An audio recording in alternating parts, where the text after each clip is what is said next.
Hello everyone. So today we are going to study chapter 10, Visualizing Solid Shapes.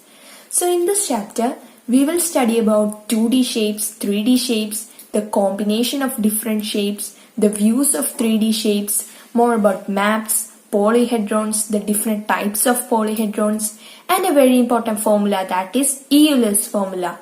So let's begin. Plane shapes have two measurements like length and breadth, and therefore they are called two-dimensional shapes or 2D shapes. For example, triangle, rectangle, circle, etc. Whereas a solid object has three measurements like length, breadth, and height or depth. Hence they are called three-dimensional shapes or 3D shapes. Also, a solid object occupies space. For example, cube, cylinder, cone, sphere, etc. The next topic is combination of different shapes. In our practical life, many times we come across combinations of a number of shapes. For example, in the given figure, we can say that it's a bowl and at the same time it's a hemispheric shell, right? Yes, so this is the combination of shape. Let's go on. Views of 3D shapes. Three-dimensional objects look differently from different positions, so they can be drawn from different perspectives like top view, front view, and side view. For example, when we look at this figure, it is a solid made of 4 cubes. When we look from side, we can see 2 blocks from both the sides. So, this is its side view. And when we look from front, we can see 3 blocks from both the sides. So, this is its front view. And when we look from top, we can see 4 blocks from both the sides. So, this is its top view. The next topic is mapping space around us. You all have been dealing with maps, right? So, let's go on. When we draw a picture, say for a house, we attempt to represent reality as it is seen with all its details, whereas a map depicts only the location of an object in relation to other objects. Different persons can give descriptions of pictures completely different from one another depending upon the positions from which they are looking at the house. But this is not true in the case of a map.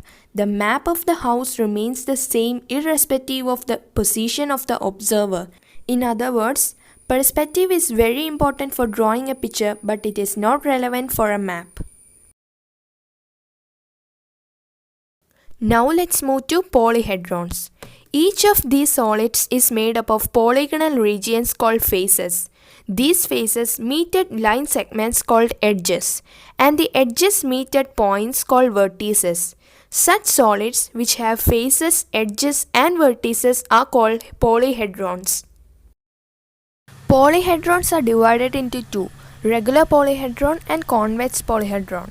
Polyhedron is said to be regular if its faces are made up of regular polygons and the same number of faces meet at each vertex. The concept of convex polygon is similar to the concept of convex polyhedron, that is, all the diagonals are exterior. Now let's move to Euler's formula. So this is the formula. It says that face plus vertices is equal to edge plus 2. In other words, we can say that faces plus vertices minus edges is equal to 2. This relationship is called Euler's formula. This formula is true for only polyhedrons. Now let's check it. We know that cuboid is a polyhedron. It has 6 faces, 8 vertices and 12 edges. F plus V, that means faces plus vertices, that is 6 plus 8 gives 14. And edges plus 2, that means 12 plus 2 gives 14. So this both are same, so this equation is satisfied. Let's check it in the case of triangular prism through this method. It has 5 faces, 6 vertices and 9 edges. F plus V minus E, where F is 5 plus 6 minus 9. 5 plus 6 is 11, 11 minus 9 gives 2. So these both answers are same and triangular prism satisfies. Do all the text back exercises. I hope you all enjoyed my class and thank you.